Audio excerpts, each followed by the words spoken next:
신약성경 30페이지에 있습니다. 마태복음 18장 15절에서 18절 교독하겠습니다. 내 형제가 죄를 범하거든 가서 너와 그 사람과만 상대하여 권고하라. 만일 들으면 내가 내 형제를 얻을 것이요, 만일 듣지 않거든 한두 사람을 데리고 가서 두세 증인의 입으로 말마다 확증하게 하라. 만일 그들의 말도 듣지 않거든 교회의 말하고 교회의 말도 듣지 않거든 이방인과 세리와 같이 여기라. 진실로 너희에게 이르노니 무엇이든지 너희가 땅에서 매면 하늘에서도 매일 것이요 무엇이든지 땅에서 풀면 하늘에서도 풀리리라. 아멘. 주일 예배 나오신 여러분들을 환영하고 축복합니다. 옆에 있는 분과 인사합시다. 환영합니다. 사랑합니다. 축복합니다. 사무실에 있다 보면 바깥에서 이제 성도님들이 안내를 서시는 분들이나 오래 만난 우리 성도님들끼리 반갑게 인사하고 또 웃음소리, 또 서로가 안부를 묻는 소리가 종종 들릴 때가 있어요.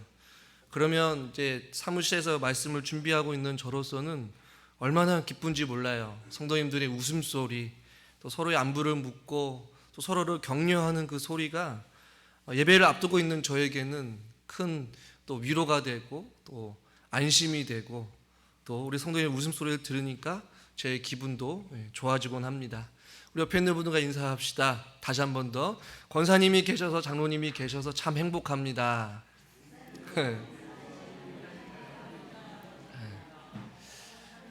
여러분 예배에 좀 변화를 여러분 조금은 아마 못 느끼셨는지 모르겠지만 어느 순간 장로님들이 이제 앞에 나와서 찬송가도 부르지만 복음성가도 같이 함께 찬양을 드리고 있습니다.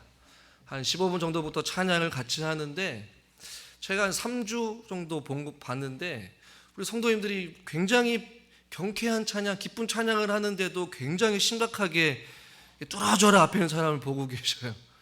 유일하게 박수를 친 사람 저랑 또 한 분, 권사님 한 분, 제가 호명은 하지 않겠어요. 누가 박수를 치지 말라고 한 것도 아닌데 왜 박수를 안 치고 가만히 앞에 있는 장로님도 막 힘차게 찬양을 하고 싶은데 이 분위기가 가라앉아 가지고 다음 주에 제가 또 보겠습니다. 박수를 얼마나 우리 부치정교회 성도님들이 잘 치시는지.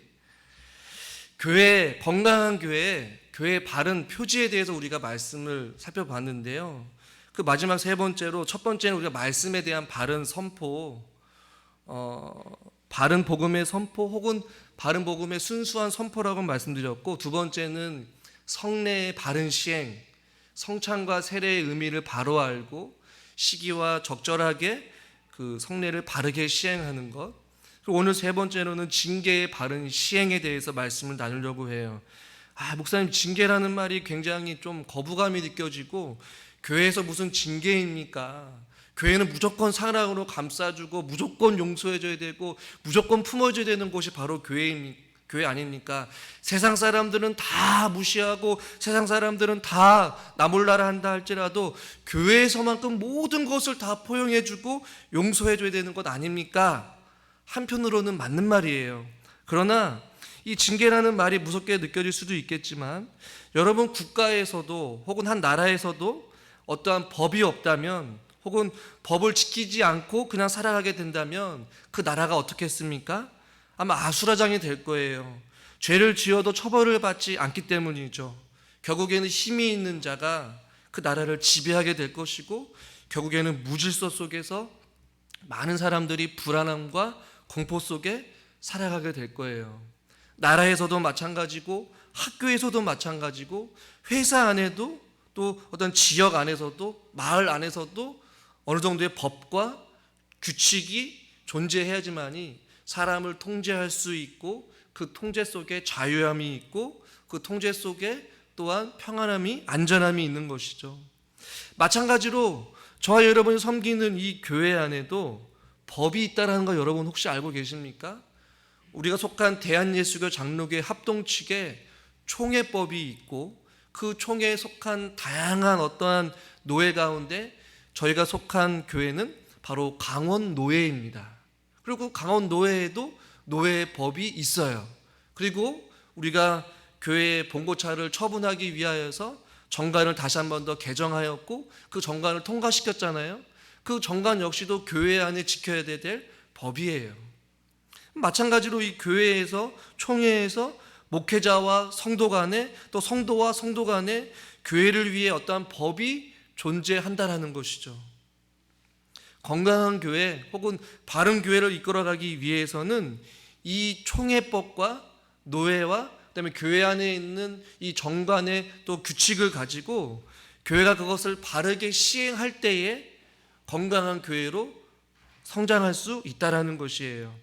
제가 말씀을 준비하다가 저희 측은 아니지만 저희 측과 버금가는 이 통합 측의 통계를 보게 되었는데 좀 지난 통계지만 2011년도에서 2015년도까지 교회 안에서의 어떠한 문제, 갈등, 그 문제들을 해결하기 위해서 교회에서 끊임없이 재직회, 공동회의를 했지만 그것이 해결이 안 되고 또 노회에서도 해결이 안 되고 또 그 총회에서도 해결이 안 돼서 사법기관까지, 즉 세상의 법정까지 간 경우가 2011년도에서 2015년도까지 총 175건이었다고 이야기를 해요.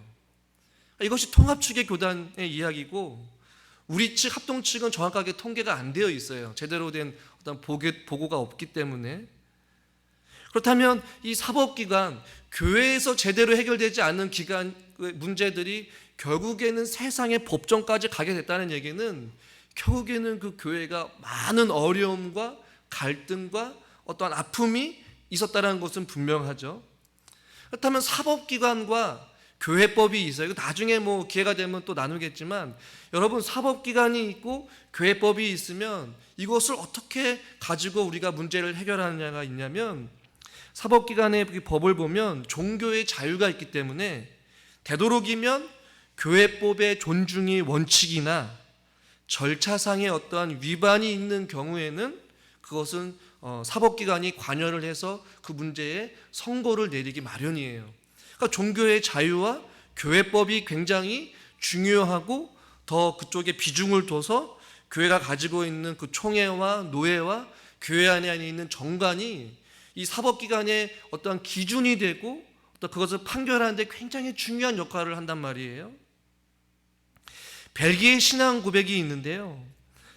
29장에 보니까 이런 표현이 있어요. 참된 교회를 식별할 수 있는 특징, 이것이 바로 교회 표지인데 교회가 순전한 복음의 교리를 전하고 예수님이 명하신 순전한 성례를 계속 시행하는 것. 여기까지 살펴봤어요. 다음이 징계를 통해 죄를 벌하는 것이다. 참된 교회를 식별하는 그 기준 가운데에 징계를 통해 바르게 시행하는 교회가 바로 참된 교회이다 라고 이렇게 선언을 하고 있어요.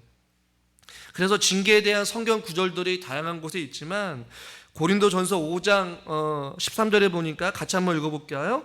밖에 있는 사람들은 하나님이 심판하시려니와 이 악한 사람은 너희 중에서 내쫓으라.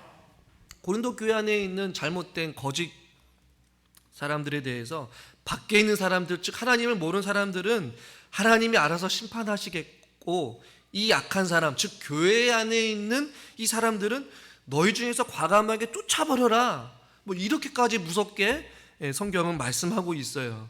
그리고 또한 저와 여러분이 우리가 읽은 본문이 징계에 대한 성결 구절 가운데 하나인 것이죠. 이런 의미를 가지고 우리 다시 한번 본문으로 돌아가서 한번 교독하고 말씀을 한번 살펴보겠습니다. 15절 제가 읽겠습니다.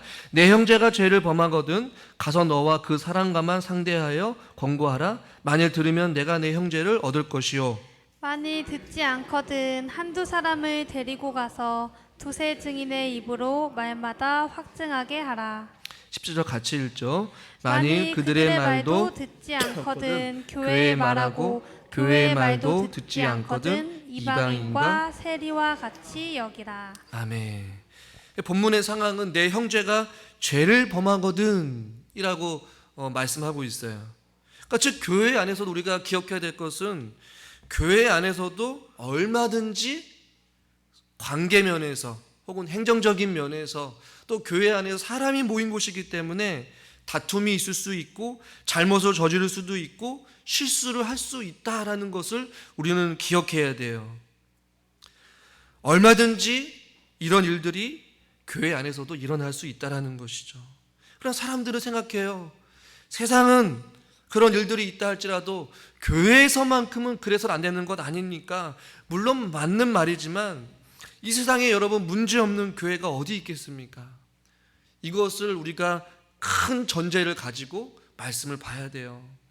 다양한 관계 속에서 일하면서 얼마든지 자연스럽게 사람들이 모인, 죄인들이 모인 공동체 안에서 얼마든지 일어날 수 있는 문제들이라는 것이죠.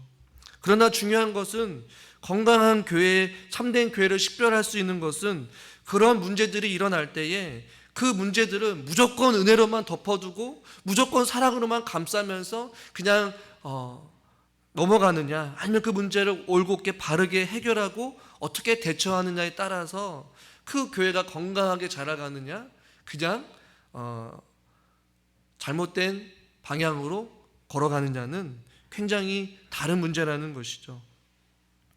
근데 오늘 설교 제목과 같이 징계의 바른 시행이 왜 교회의 표지가 되냐면, 이 징계를 통하여서 사람들을 내치거나 내쫓거나 그냥 그 교회의 법과 또 교회 안의 정관을 가지고 조그마한 실수로 인하여서 잘못한 어떠한 누군가를 향하여서 징계에 대한 목적으로 징계를 하는 것이 결코 아니기 때문에 그렇다는 것이에요. 징계의 첫 번째 목적은 무엇이냐면 바로 범죄한 성도의 성화를 위해서 징계가 반드시 필요하다는 것이에요. 징계 자체가 누군가를 벌을 주고 누군가의 잘못을 들춰내고 누군가의 상처를 도려내서 더 아프게 하고 더 상처받게 하고 또 다른 시험을 주게 하고 더 어떤 교회의 갈등을 더 고조시켜서 교회를 무너뜨리려는 것이 징계의 목적이 아니라 바로 성도가 그 잘못에 대해서 회개하는데 돕는 목적이 있다는 것이에요.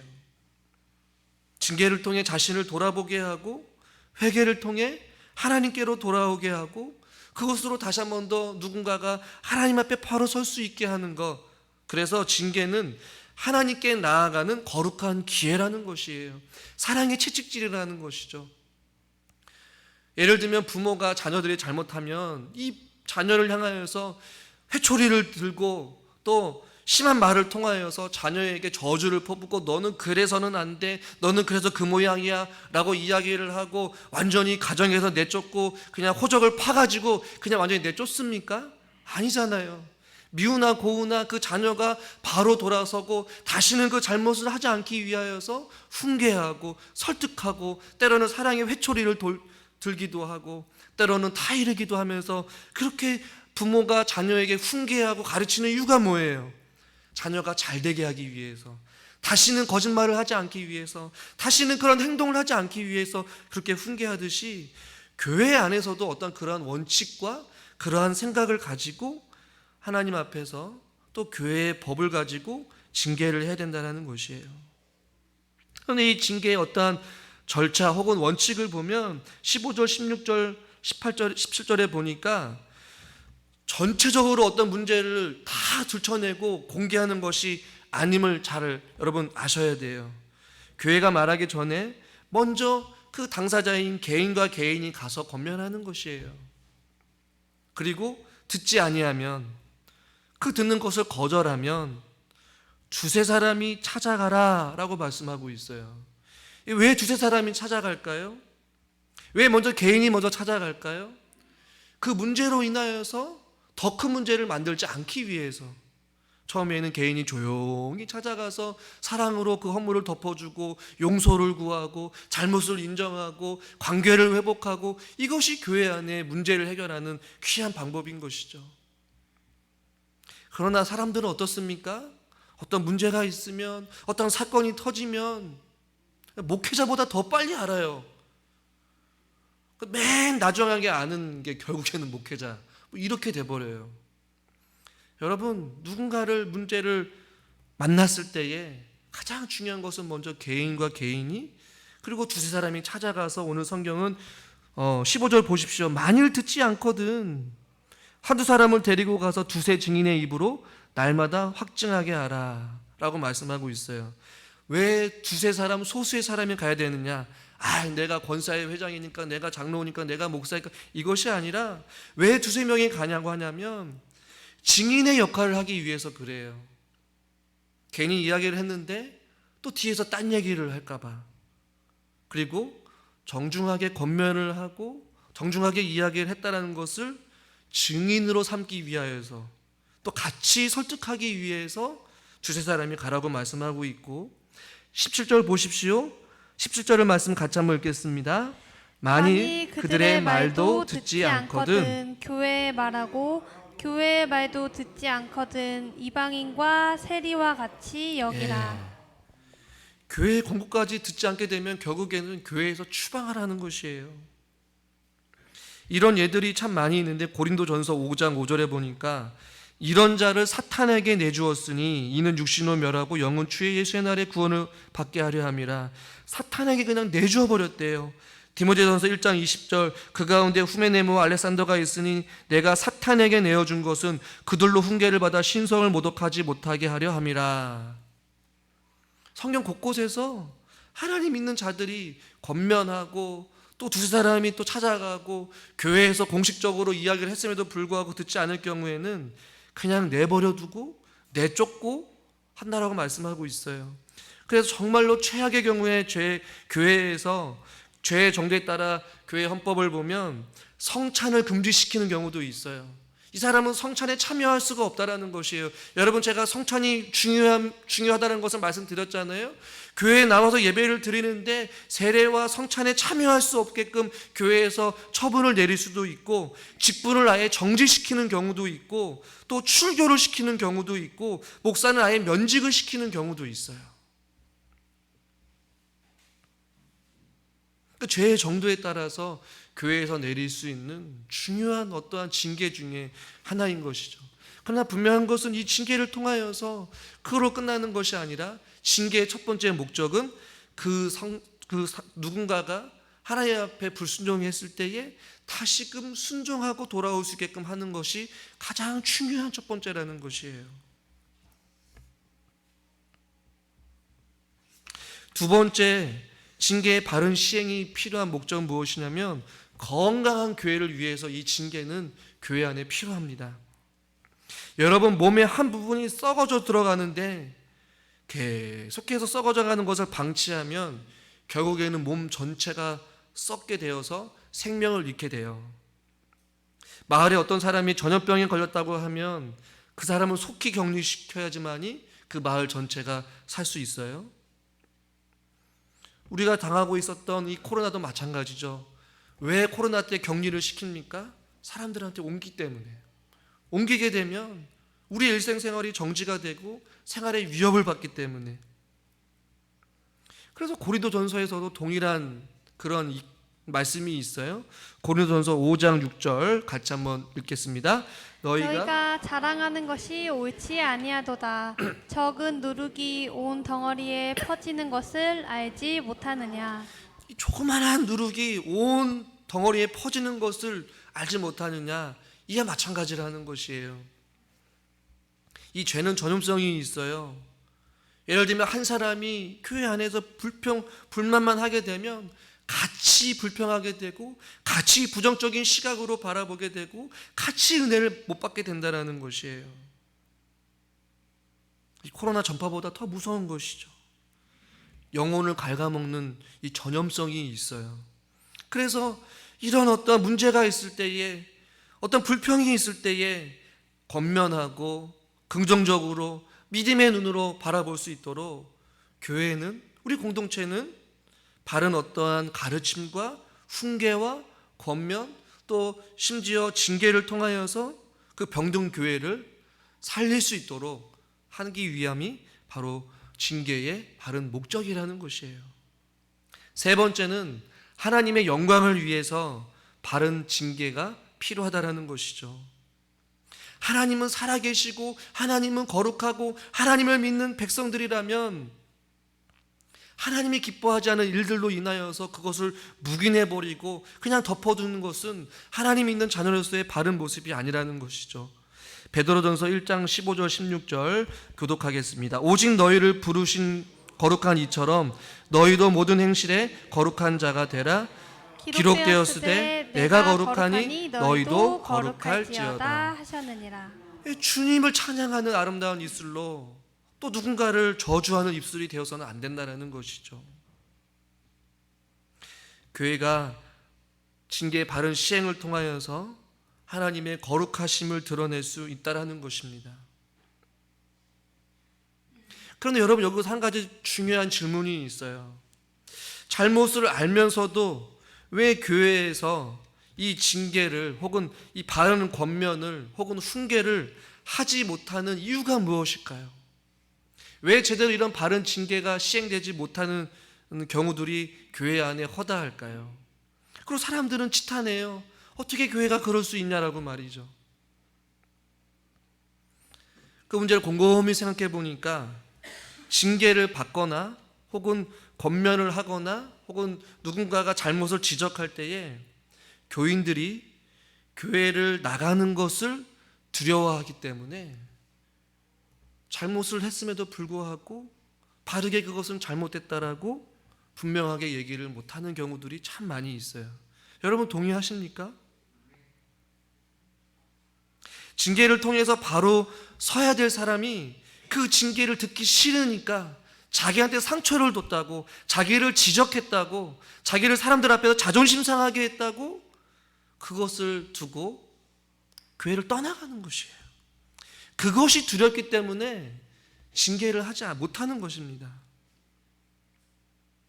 그 때문에 죄를 묵인하거나 그냥 방치하거나 그냥 그 사람은 그러려니 하고 내버려 두는 것이죠. 그러나 그것은 마치 몸 안에 있는 암세포를 계속해서 키우는 것과 마찬가지라는 것이에요.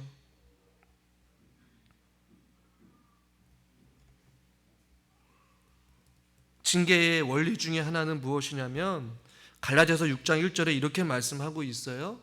갈라디아서 6장 1절 제가 읽겠습니다. 형제들아, 사람이 만일 무슨 범죄한 일이 드러나거든 신령한 너희는 온유한 심령으로 그러한 자를 바로잡고 너 자신을 살펴보아 너도 시험을 받을까 두려워하라 라고 말씀하고 있어요. 여기 말씀해 보시니까 만일 무슨 범죄한 일이 드러나거든 신령한 너희는 누군가한테 그 잘못을 들춰내거나 지적하거나 정죄하거나 하지 말고 한번 따라해 볼까요? 온유한 심령으로. 온유한 심령이 우리 가운데 필요해요. 그러한 자를 바로잡고 더 나아가서 너 자신을 살펴봐 너도 시험을 받을까 두려워하라. 이것이 교회의 징계를 바른 시행하기 위해 아주 중요한 원리인 것 같아요. 누군가가 나에게 잘못을 하고 상처를 두고 아픔을 줬을 때에 그 예수님의 온유한 심령으로 그 사람의 그러한 자를 바로잡을 수 있도록, 그리고 나도 저렇게 할 수 있구나라는 어떤 그런 내 자신을 돌아볼 수 있는 온유함과 겸손한 자세로 우리는 서로를 대해야 될 줄 믿습니다. 내가 목사니까, 내가 장로니까, 내가 중직자니까 이것이 아니고요. 다 연약한 것 아니겠어요? 그러나 그것을 알면서도 상대방이 상처가 될까 봐 권면을 못해요. 충고를 못해요. 강요를 못해요. 목회자가 제일 무서운 말 중에 하나가 무엇인 줄 아세요? 목사님 그렇게 얘기할 거면 저는 그만두겠습니다. 교회를 떠나겠습니다.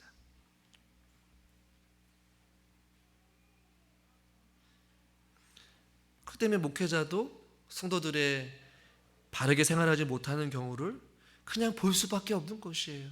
기도할 수밖에 없는 것이죠. 온유한 심령으로 권면하고 기도하고 그 때를 기다리는 것이죠.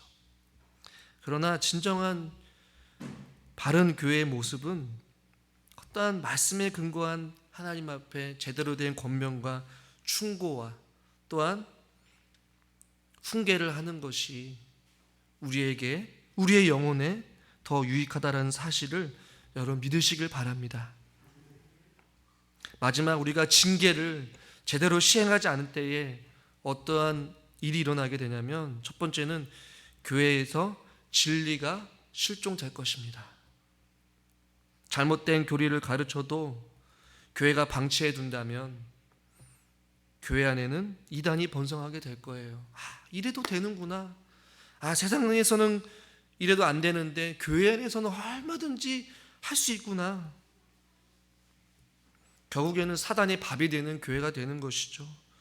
결국에는 그냥 세상 기업이 되는 것이에요. 두 번째, 교회에서 윤리가 실종될 것입니다. 교회의 부도덕함은 점점 증가될 것이고, 교회는 사랑이라고 이야기를 하지만 그것은 사랑이 아닌 것이죠. 그것은 거짓이에요. 무조건 교회는 용서해주고 덮어주고 사랑의 이름으로 다 감싸줘야 되는 거 아닙니까? 한편으로는 맞지만 그것이 진정이 사랑이 아니라는 것을 저도 알고 여러분이 알지 않겠습니까? 세상 사람들보다 불법이 더 흥행하여서 교회에서 윤리가 실종되어서 결국에 세 번째로 세상으로부터 교회는 지탄을 받게 될 거예요.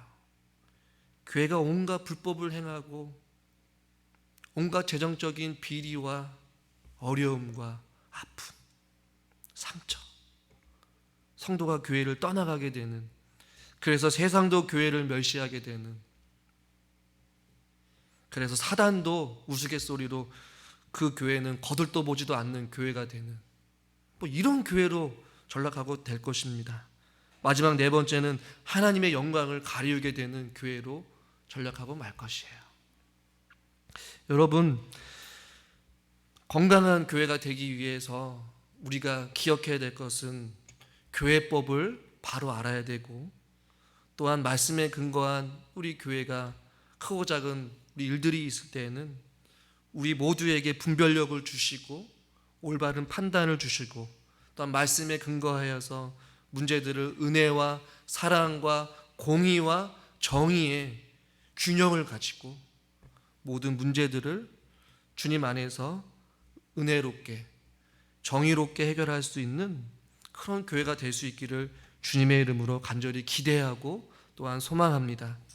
제 목회의 가장 중요한 모티브 중에 하나, 그리고 제가 한 교회에서 오랫동안 부교육자로 섬기면서 제가 배우고 경험한 목회의 가장 중요한 한 부분이 뭐냐면, 늘 저에게 하시는 말씀 가운데 하나는 문제를 문제화시키지 말자는 것이에요. 기억하십시오. 누군가의 형제의 어떠한 잘못이나 실수를 했다면 개인적으로 찾아가서 조용히 권면하시고, 또 그것이 안 되면 한두 명의 도움을 청하여서 같이 가시고, 그것이 안 되면 온유함과 겸손한 마음으로 기도하시면서 그렇게 사람들과의 관계를 맺을 때에 교회는 사랑으로 하나 될 것이고, 또 그 사람은 진리 안에 바로 서게 될 줄 믿습니다. 이것이 바로 건강한 교회인 것 같아요. 말씀을 준비하면서 이 교회의 참된 표지 세 가지, 말씀에 대한 바른 선포, 성례에 대한 바른 시행, 그리고 세 번째 징계에 대한 이 바른 훈계와 또 권면, 이것들이 우리 교회 안에 바르게 시행되어서 하나님 기뻐하시는 교회로 우리가 새롭게 또 세워질 수 있고, 또 계속해서 우리가 성장해 나아갈 수 있는 저와 우리 모두가 될 수 있기를 주님의 이름으로 축원합니다. 기도하겠습니다. 하나님, 계속해서 우리는 교회입니다 라는 주제를 가지고 올 한 해 우리가 달려가는 가운데 있습니다. 오랜만에 교회에 대해서 살펴보면서 하나님 기뻐하시고 또 말씀에 근거한 교회는 강단에서 하나님의 말씀이 올바르게 선포되는 것이고, 세례와 성찬이 바르게 시행되는 것이며, 또한 교회 안에 크고 작은 모든 문제들과 행하는 일들이 정의롭게 공의롭게 바르게 시행되는 것이 참된 교회의 표지인 줄 믿습니다. 말씀을 통하여서 우리가 주님 앞에 각자 개인이 온유함, 신령과 겸손한 마음으로 바로 설 수 있게 하여 주시고, 우리가 그런 교회들을 함께 만들어가게 하여 주시옵소서. 그래서 이 교회가 존재하는 이유, 또 이 교회가 하나님 앞에 부르심을 받고 세워진 이유를 우리가 온전히 깨달아 알므로 이 지역사회를 섬기고 하나님 기뻐하시는 아름다운 교회로 주님 앞에 성장해 갈 수 있는 우리 북춘천교회가 되게 하여 주시옵소서. 예수님의 이름으로 기도드리옵나이다. 아멘.